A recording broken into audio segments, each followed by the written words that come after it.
ஆசை, இச்சை, விருப்பம், பேரவா இவை அனைத்தும் மனிதனை வேரோடு சாய்க்க வல்லவை, சக்தி வாய்ந்தவை.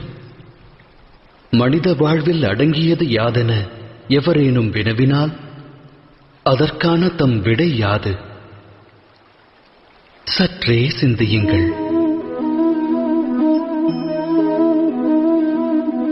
ஆழ்மனதிடம் இவ்வினா எழுப்பினால் அது அட்சர லட்சணமாய் கூறும் ஆசை என்று. ஆசை யாரை விடும்? அது அனைவரின் மனதிலும் வேரை விடும், தம்மிலும் ஊற்றெடுக்கும். 8 திக்கையும் வென்றவர் உண்டு, விண்ணையும் மண்ணையும் ஆண்டவர் உண்டு. ஆனால் ஆசை வென்றவர் அண்டத்தில் இல்லை. ஆசையெனும் மோகத்தை தேடுவதன் மூலம் அனைவரும் அலைவர் அல்லும் பகலும். எனினும் மோகம் என்னும் அக்கூட்டில்தான் ஞானமும் வாசம் செய்கின்றது. அது எவ்வாறு? துளிர்விடும் மானிட ஆசைகளுக்கு பக்குவம் அளிக்க ஞானம் என்னும் ஒளிக்கீற்றானது மானிடனது இதயத்திற்குள் பிரவேசிக்கின்றது. இது மானிட ஆசைகளை எடுத்துரைக்கும் கதையல்ல. இச்சை கொண்ட மனதால் ஒருவர் வாழ்வில் உயர்வு தாழ்வு அடைந்த கதையும் அல்ல. இக்கதையானது இச்சை என்னும் கர்ப்பத்திலிருந்து உதித்தெழுந்த ஞானக் கதை. எனது நாமம் வாசுதேவ கிருஷ்ணன். நான் செல்லவிருக்கும் யாத்திரைக்கு தம்மையும் அழைக்கிறேன். இந்த யாத்திரையில் வாழ்வின் மர்மத்தையும் மனித தர்மத்தையும் அறிவீர்கள். சேற்று நிலை உதித்தாலும் செந்தாமரையாகும் கர்மம் அறிவீர்கள். இந்த யாத்திரையின் பெயர் மகாபாரதம்.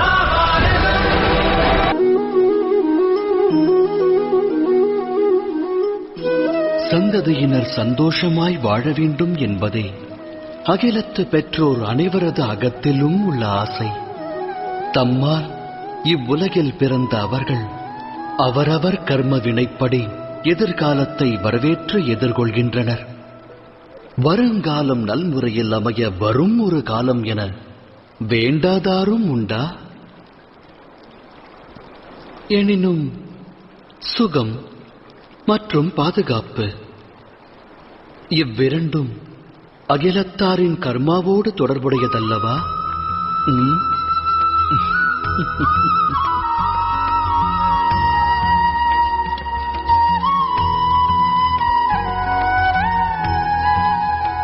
அகிலத்தில் ஓர் ஜீவனின் பிறப்பு வளர்ப்பால் பெரும் சிறப்பு. பெரும் சிறப்பு பெரும் சிறப்பாய் அமைய அவசியம் தேவை பரம்பொருளின் அரவணைப்பு. நல் வளர்ப்பு நல்லொழுக்கம் கொண்டவன் சரித்திரம் படைக்கிறான். தாய் தந்தையர் நல்லொழுக்கம் போதித்தால் சந்ததி சாதனை படைக்கும். எதிர்காலம் அவர்கள் சரித்திரம் பேசும். இருப்பினும் பெரும்பான்மை பெற்றோர்கள் தம் சந்ததிக்கு நல்லொழுக்கம் தேவை என்பதையே மறந்து அவர்கள் வளர்ச்சியின் மேல் அக்கறை காட்ட தவறிவிடுகிறார்கள். பெற்றவரின் அக்கறையை பெற தவறுபவர்கள் வாழ்வென்னும் நதியினில் நீந்தி கடந்து அக்கறையை எட்டுவதில்லை. நமது இந்த யாத்திரையில் சந்திப்போம் இரு தரப்பினரை. இது வென்றோர் வீழ்ந்தோர் கதை. இதில் அடங்கியுள்ளது பெரும் வம்ச விருட்சத்தின் விதை. நினைவில் பதியுங்கள் இதை.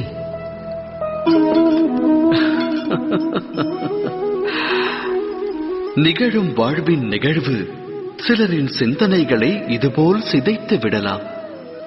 சிதைந்த சிந்தனை சிலரின் மனதில் வன்மத்தை விதைத்து விடலாம். ஆனால் எதிர்காலம் மனிதனின் சிதைந்த சிந்தனைக்கு வழிவகுக்குமா?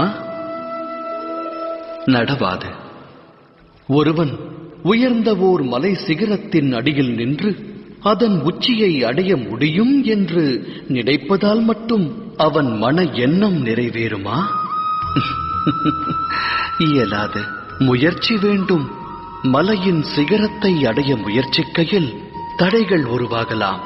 உருவாகும் தடைகளை உடைத்தெறிய தன் சக்தியையும் யுக்தியையும் பயன்படுத்தி உச்சியை அடைய வேண்டும். சூழலுக்கேற்ப வாழ பழக வேண்டும். வன்மம் அவன் மனதில் விருட்சமாக எழுந்தால் லட்சியத்தை எட்ட நிச்சயம் முடியாது. இறைவனை மனதில் நிறுத்தி எதையும் தொடங்க வேண்டும். இது அனைவரின் வாழ்விற்குமான அறிவுரை அல்லவா?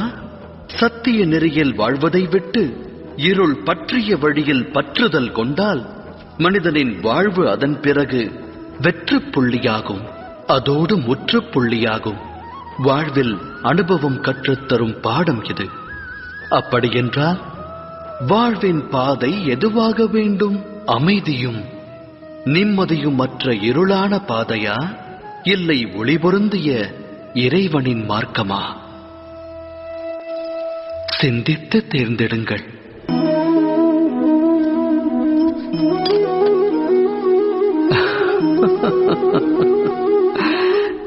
எதிர்காலத்திற்கான மறுபெயரே போராட்டம். இன்று மனதில் தோன்றும் ஆசை நிறைவேறவில்லை என்றால் இதயம் அது எப்போது கிடைக்கும் என்று போராடும். கனவு என்று நனவாகும் என்று மனம் சதுராடத் துவங்கும். எனினும் வாழ்வானது எதிர்காலத்திற்கும் உரியதல்ல, இறந்த காலத்திற்கும் சொந்தமல்ல. வாழ்வென்பது வாழும் நேரத்திற்கே சொந்தம். அதாவது நிகழ்காலத்தின் அனுபவம்தான் வாழ்வின் அனுபவம். மனித இனம் இதை அறிந்திருந்தும் சத்தியத்தை ஏற்க மனம் மறுக்கிறது. ஒன்று முடிந்தவை பற்றி எண்ணி மனிதன் மனம் நோகிறான். இல்லை, இனி நடக்கவிருக்கும் எதிர்காலம் குறித்தெண்ணி மனம் வேகிறான். இறுதியில் வாழ்வை தொலைக்கிறான். ஒன்றை உணர்ந்தால் நன்மை விளையும். நடக்கவிருப்பதை கணிக்க இயலாது. நடக்கப் போவதை உருவாக்கவும் முடியாது. நடப்பதனைத்தும் இனிமையானதென்று மகிழ்ச்சி கொண்ட மனதோடு வாழ்ந்து வருங்காலத்தை எதிர்கொள்ளலாம். நிகழ்வது முன்னரே நமக்கு தெரிந்தால் பின் வாழ்வில் சுவாரஸ்யம் ஏது? சிந்தித்து செயலாற்றுங்கள். பழிவாங்கும் உணர்வு இவை விளையும் இன்னல்களுக்கு அஸ்திவாரமாகும். தாய் தந்தையர் சந்ததியர் வாழ்வில் சந்தோஷம் சங்கமிக்க எண்ணுவர். ஆனால் சந்ததியர் வாழ்வு ஈன்றோர் கர்மத்தை அடிப்படையாக கொண்டது.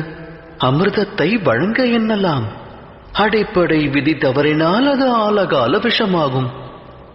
தம் சந்ததியர் வாழ்வை தாம் எவ்வாறு உருவாக்கப் போகின்றீர்கள்? சந்ததியருக்கு ஆஸ்தியையும் அந்தஸ்தையும் ஞானத்தையும் வழங்கியிருப்பீர்கள்.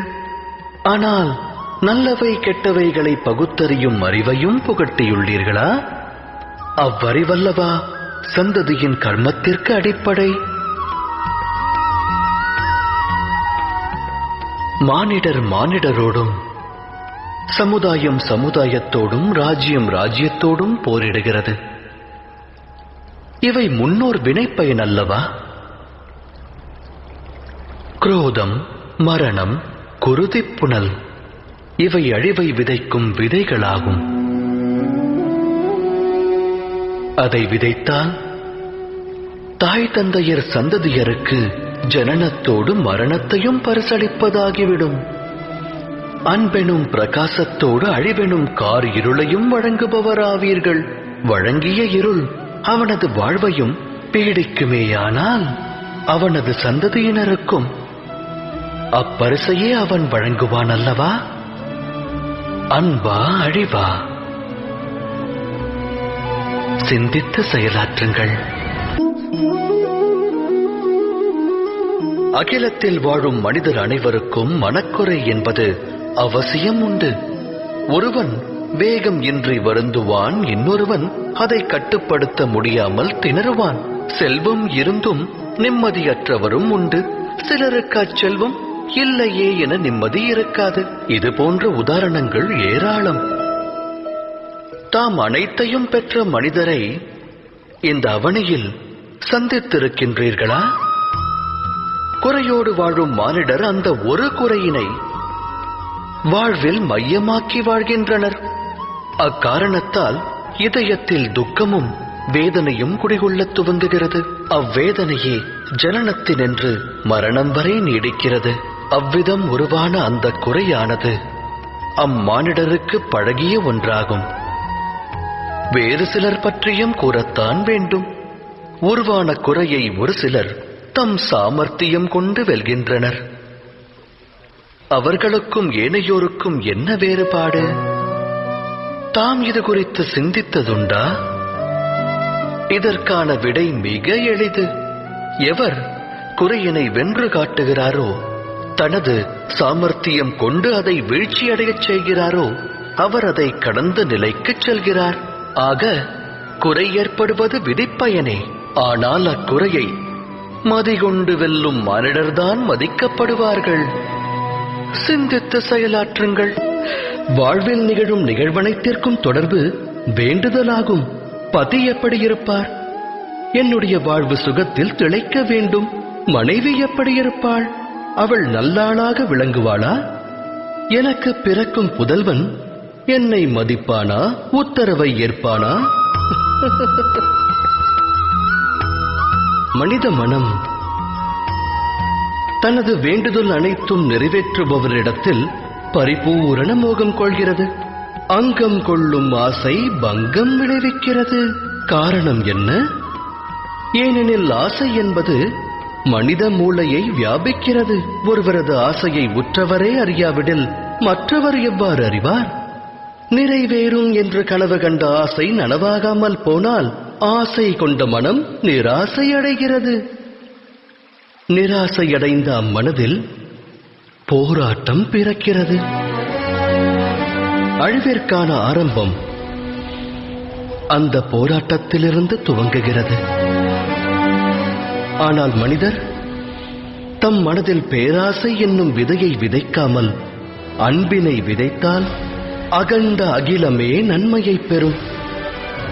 நன்மையை பெறும் அகிலத்தில் நலமோடு மானிடர்கள் வாழ்வார்கள் அல்லவா? விதைப்பது எதுவென்று ஆலோசியுங்கள்.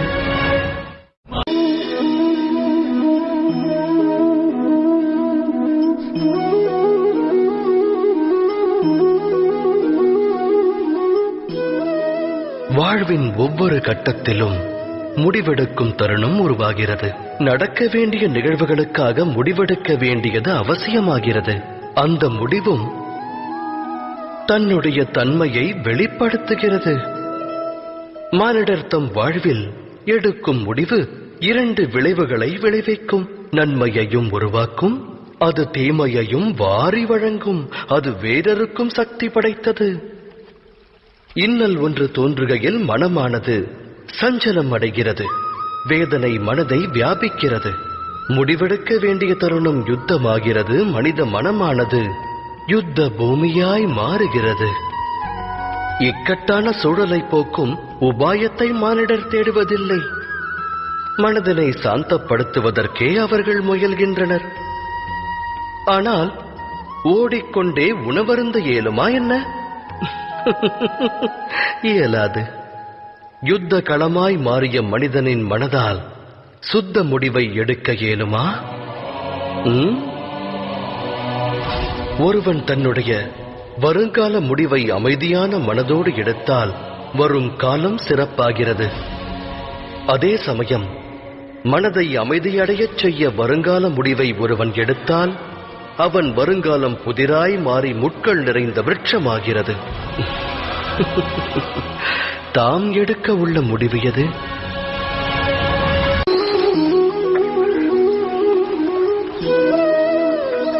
ஒரு முக்கிய கூற்று மனிதனுக்கு எக்காலத்திலும் புதிராகவே விளங்குகிறது.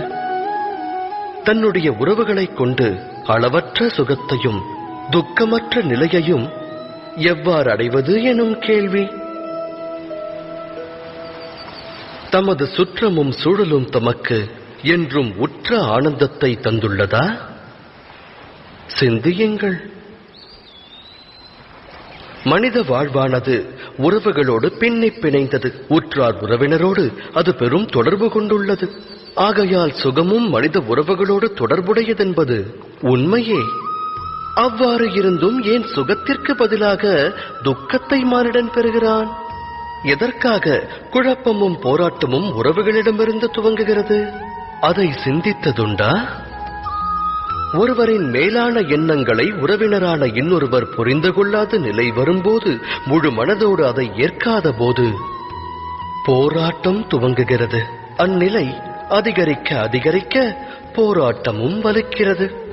அடுத்தவர் எண்ணங்களை ஏற்றால் சுகம் அங்கு பொங்கும். இது சத்திய வார்த்தைகள். அலைபாயும் தனது எண்ணங்களுக்கு மனிதன் கடிவாளமிட்டு மற்றவர் மாற வேண்டும் எனும் பிடிவாத எண்ணத்தை விடுத்து அடுத்தவர் நலனுக்காக தன்னை மாற்றுவதற்கு முயற்சி மேற்கொண்டானேயானால் அதன் பிறகு அவன் உயிர்வினை பெறுவதோடு உறவுகளுக்கிடையிலும் ஆனந்தம் பெருகும். அந்த வகையில் சுற்றத்தாரை சுவீகரிப்பதல்லவா சுகத்திற்கான மார்க்கம்? சிந்தித்து செயலாற்றுங்கள். பயம் எனும் உணர்வு மனிதரின் இதயத்தை ஆட்கொள்ளும்.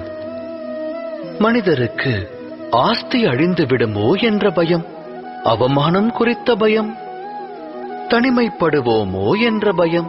ஆகையால் பயத்தில் மூழ்குவது மனிதருக்கு சகஜமான செயலாகிறது. ஆனால் பயம் எனும் உணர்வு எதை கொண்டு உருவாகிறதோ, துக்கமும் அதன் மூலம்தான் உருப்பெறுகிறது என்று உணர்ந்துள்ளீர்களா? தவறு. அது அடிப்படையில் உண்மையல்ல. மனிதனின் அனுபவத்தை கொண்டு கூறுகிறேன். பயத்தை ஒருவன் வெல்வதனால் எதிர்கால துக்கத்தை வென்றுவிட முடியாது. ஆனால் பயம் வரவிருக்கும் துக்கத்தினை அறிவுறுத்தும் கற்பனை மட்டுமே. ஆராய்ந்து பார்த்தால் இரண்டிற்கும் எச்சம்பந்தமும் இருக்காது. இந்த உண்மையை உணர்ந்த பிறகும், பய உணர்வு கற்பனை மட்டும்தான் என்று அறிந்த பிறகும், அந்த உணர்விலிருந்து விடுபட்டு பயமற்று வாழ்வது சாத்தியமான ஒன்றா? சிந்தித்து செயலாற்றுங்கள்.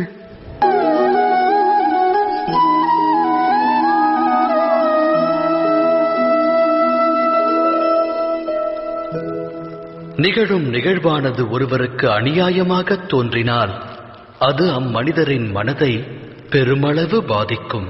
அகிலமே அம்மனிதருக்கு ஜென்ம விரோதியாக தோன்றும். அநியாயத்தின் பாதிப்பு எந்த அளவு பெருகுகிறதோ, ஒரு மனிதருடைய மனமும் அதே அளவு விரோதம் கொள்கிறது. நடந்த கொடும் நிகழ்விற்கு மனமானது நியாயம் வேண்டும். அவ்வேண்டுதல் தவறில்லை. அகிலத்தில் நிகழும் அநியாயங்கள் அனைத்திற்கும் பலனானது கிடைக்க வேண்டும். நியாயமானது பிறக்க வேண்டும். ஆனால் நியாயம் என்பதன் பொருள் என்ன? நியாயத்தின் அர்த்தம் என்ன?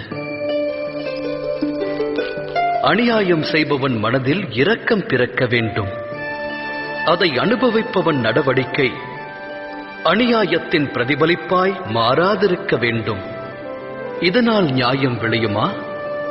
இரக்கத்தை இதயத்தில் இருத்தாதவன் நியாயத்தை விடுத்து பழிவாங்கும் உணர்விற்கு தலை வணங்குகிறான். வினையை கொண்டு வினையை விதைத்து வினையை அறுக்க முனைகிறான். அநீதி என்னும் மார்க்கத்தில் சென்று அநீதி கொண்டே நீதி வழங்கத் துடிக்கிறான். நியாயம் வழங்க புறப்படுபவன் விதிப்பயனால் அநியாயம் இழைக்கத் துவங்குகிறான். அநியாய கடலில் மூழ்குகிறான். நியாயம் பழிவாங்கும் உணர்விற்கிடையே சிறு வித்தியாசமே உள்ளது. அந்த வித்தியாசத்தின் பெயரே தர்மம். உண்மைதானே? சிந்தித்து செயலாற்றுங்கள். மனமொத்து வாழ முயற்சி மேற்கொள்ளும் அக்கணம் அம்மனங்களுக்கிடையில் ஏற்படும் பரஸ்பரம். அப்பரஸ்பரம் பற்றி நாம் ஆராய்ந்தோமேயானால் அதன் அடிப்படை தத்துவம் விளங்கும். மனமானது மற்றோருக்கு வகுத்திருக்கும் ஒரு எல்லையை, விதித்த எல்லையை ஒருவேளை மற்றோர் கடக்க முற்பட்டால் அக்கணமே அவ்விடம் குரோதமானது உருவாகிவிடும். அந்த எல்லையின் பொருள் என்னவென்று தாம் சிந்தித்திருக்கிறீர்களா? ஒரு எல்லையை வகுத்து மற்றோரை நாம் முடிவெடுக்க அனுமதிப்பதில்லை. நம் முடிவை அவர்கள் ஏற்க வேண்டும் என்கிறோம். அதன் அர்த்தம் ஜகத்தில் அடுத்தவருக்கு எவரும் சுதந்திரம் தருவதில்லை. ஒரு மனதின் சுதந்திரத்தை பறித்தால் அவ்விடம் விளைவது என்ன? குரோதம், வேதனை அல்லவா? வகுக்கப்பட்ட எல்லை உடைக்கப்படும் போது வகுத்தவரின் மனமும் குரோதம் கொள்கிறது. நான் கூறுவது உண்மைதானே? ஒருவேளை மற்றொரு சுதந்திரத்திற்கு மரியாதை அளிக்கப்பட்டால் அதன் பிறகு எல்லை என்ற ஒன்றை வகுக்க வேண்டும் என்ற நிலை வராது. அவ்வாறு ஒரு நிலை உருவாக வேண்டுமெனில் மற்றோர் துன்பத்தை அனைவரும் உற்றார் துன்பமாக எண்ண வேண்டும். உதவி செய்யும் பாங்கை கொள்ள வேண்டும். சிந்தித்து செயலாற்றுங்கள்.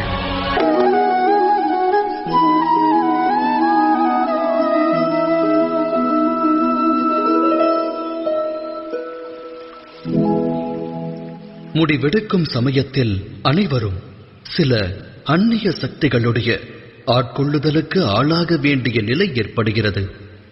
வாழ்வில் இன்று எடுக்கப்படும் முடிவானது வருங்கால விளைவினை நிர்ணயிப்பதாகும். அப்படியென்றால் நம்முடைய வருங்காலம் பிற சக்திகளின் தாக்கத்தால், மற்றவரின் விருப்பத்தால் அமைய வேண்டுமா? நம்முடைய பரிபூரண வாழ்வும் மற்றவரால் வழிநடத்தப்படுமாயின் வாழ்வின் விளைவு என்னாகும்? பரந்த உலகத்தில் ஒவ்வொருவருக்கென்று தனித்துவமான ஒவ்வொரு விருப்பம் இருக்கும்.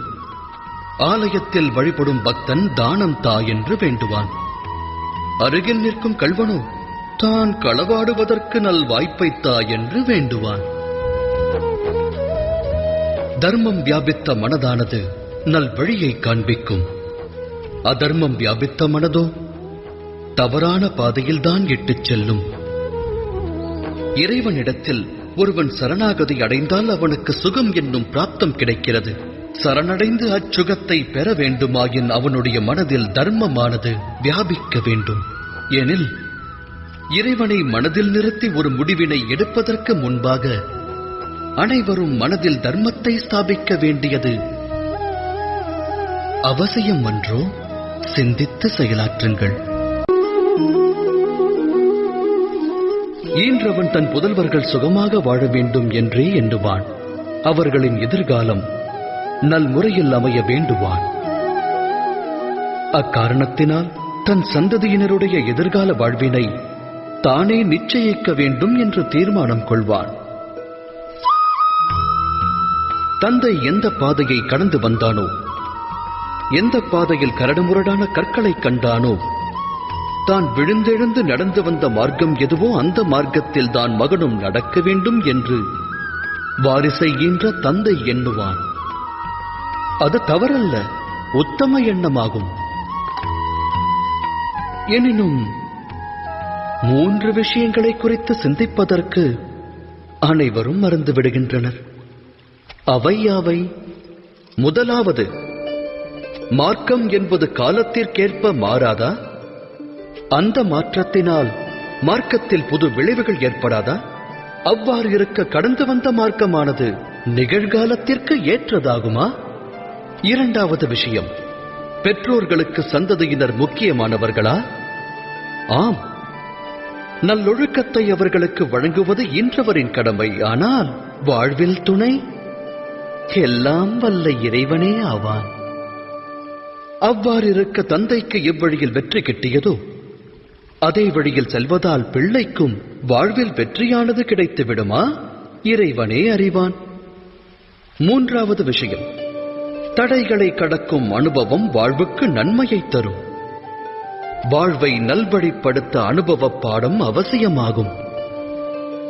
எனில் ஈன்றவன் ஒருவன் தன் வாரிசை பிரச்சனை சிக்கல்களிலிருந்து விலக்கி வைப்பது புதல்வனுக்கு செய்யும் நன்மையா, இல்லை ஆபத்தை விளைவிப்பதா? சந்ததியரின் எதிர்கால வாழ்விற்கு உதவாமல் அவர்களின் சரித்திர வாழ்விற்கு உதவுவதே நன்மையை பயக்கும். அவ்வகையில் சந்ததியருடைய வாழ்வின் வழியை அமைக்க முற்படாமல் அவர்களுக்கு வாழ்வின் தடைகளை கடக்கும் சக்தியையும் மனோபலத்தையும் வாரி வழங்கினால் அது நல்வழியை காட்டாதா? சிந்தித்து செயலாற்றுங்கள். உள்ளங்களில் தோன்றுவது உறுதி, ஆனால் அந்த சத்தியம் நாவிலிருந்து வெளிவராது. இனம் புரியாத பயம் மனதை வியாபித்து விடும். நடந்ததை பற்றி கூற வேண்டிய நிர்பந்தம் ஏற்படலாம். இல்லையெனில் கூற மறந்த விஷயத்தை பற்றி கூறுவதற்கு தோன்றலாம். இவையெல்லாம் சத்தியமா? இல்லை, இது உண்மையின் வெளிப்பாடு. அதாவது நடந்த நிகழ்வுகளை நடந்தவாறே கூறிவிடுவதாகும். ஆனால் சில நேரங்களில் அவ்வாறு உண்மையை உரைக்கும் போதும் பயம் ஆட்கொள்ளும். அந்நேரத்தில் அடுத்தவர் பற்றிய எண்ணம் மனதில் தோன்றும். மற்றவர் மனம் வேதனை கொள்ளுமோ என்ற பயம் மனதில் நிறையும். எனில் சத்தியம் என்பது யாது? அது பற்றி சிந்தித்ததுண்டா? மனதை பயம் ஆட்கொண்ட போதும் உள்ளதை உள்ளபடி கூறுபவர் சத்தியத்தை உரைப்பவராவர். தெளிவாகச் சொன்னால் சத்தியம் என்பது வேறெதுவும் அல்ல, அது தைரியத்தின் மறுவடிவமாகும். தைரியம் கொள்வதற்கு காலம் முக்கியமல்ல. தைரியம் என்பது ஆத்மாவின் சுபாவமாக வேண்டும். அதாவது அனுக்ஷணமும் சத்தியத்தை உரைக்கும் க்ஷணமாக வேண்டும்.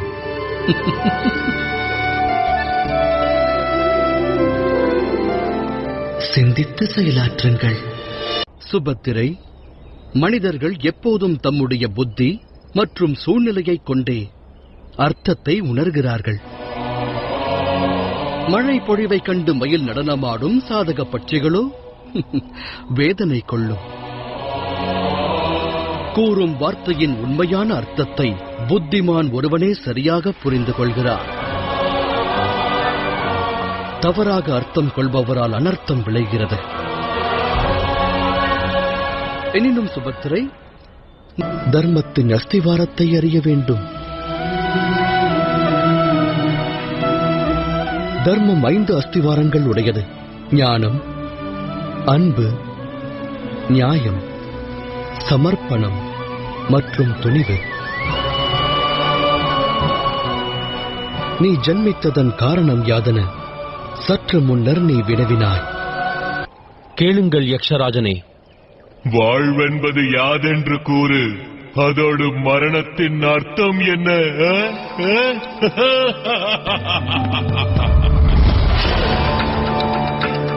இது பற்றி ரிக்வேதம் கூறுகிறது.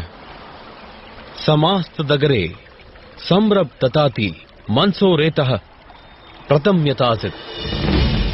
பரம்பொருளின் ஹிருதயத்தில் சிருஷ்டியை படைக்கும் எண்ணமானது உருவாகி அதன் வெளிப்பாடு அனைத்திடங்களிலும் பரவி வியாபிக்க துவங்கியது.